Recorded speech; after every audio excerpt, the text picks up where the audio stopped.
La parole est à Monsieur Philippe Noguès, rapporteur pour avis de la Commission du développement durable et de l'aménagement du territoire.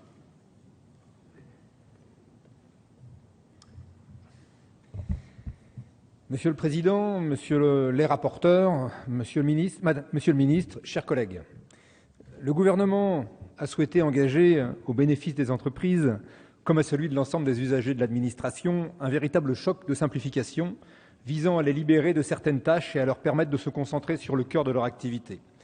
Cet objectif est un impératif pour nos entreprises, pour notre économie et pour le redressement de notre pays.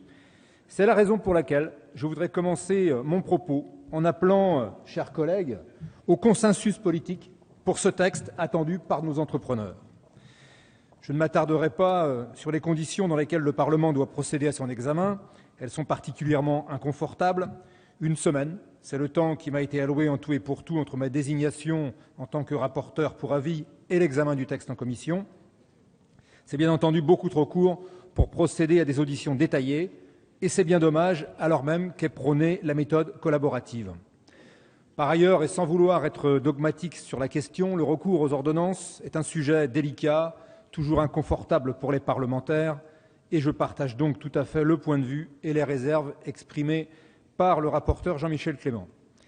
Néanmoins, force est de reconnaître que certains sujets nécessitent d'agir avec rapidité et de lever certains obstacles juridiques ou réglementaires. Je me concentrerai évidemment sur les amendements pour lesquels la Commission développement durable et aménagement du territoire a été saisie pour avis.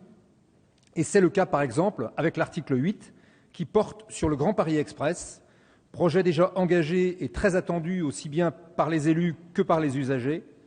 En élargissant le champ d'action de la Société du Grand Paris en matière de maîtrise d'ouvrage et de financement des différents tronçons du projet, et en permettant l'élaboration d'une procédure de modification du schéma d'ensemble du réseau, le recours aux ordonnances va permettre là la mise en œuvre rapide des annonces faites en mars dernier par le Premier ministre sur le nouveau Grand Paris.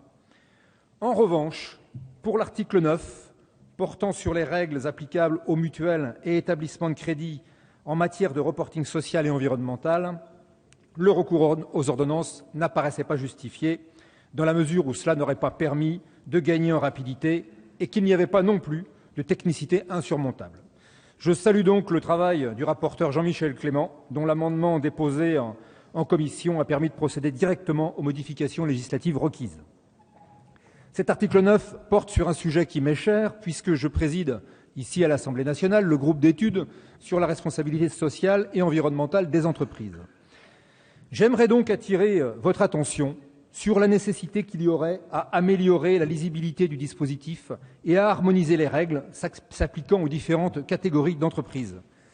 Cet article, tel qu'il est rédigé, va permettre de rectifier une erreur de traitement concernant les mutuelles et les établissements de crédit, et c'est très bien.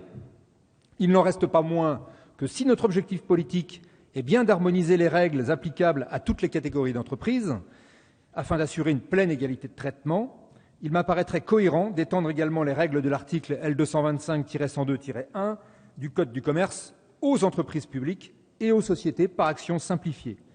Nous avions l'occasion d'harmoniser, faisons-le. C'est le sens des amendements d'ailleurs que j'ai déposés au titre de l'article 88.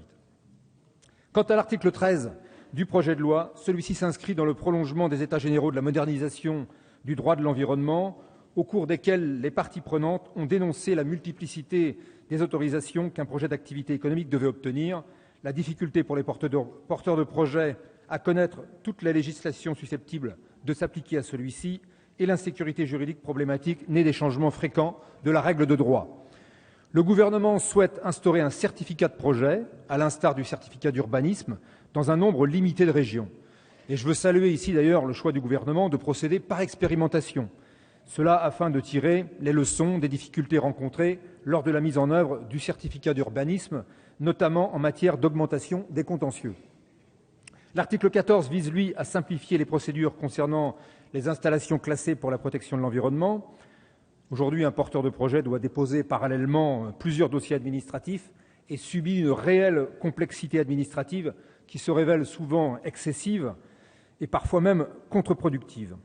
L'habilitation que sollicite le gouvernement me paraît donc aller dans le bon sens, mais là encore, il m'apparaît sage d'avoir recours à l'expérimentation Les ICPE sont en effet très fortement ancrés dans notre droit national et nos pratiques administratives.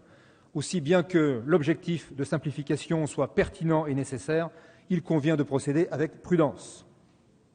Je terminerai par l'article 16, qui vise à reporter à 2015 l'obligation de faire figurer sur tous les produits recyclables concernés le logotype unique Triman, informant le consommateur qu'il relève d'une consigne de tri.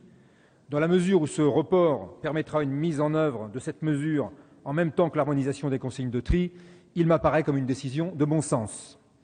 Voilà, mes chers collègues, malgré les évidentes réserves que suscite le recours aux ordonnances, je suis néanmoins convaincu de la nécessité de mettre en œuvre rapidement le premier volet du choc de simplification et me félicite que celui-ci intègre des enjeux de développement durable auxquels nous sommes nombreux à être sensibles.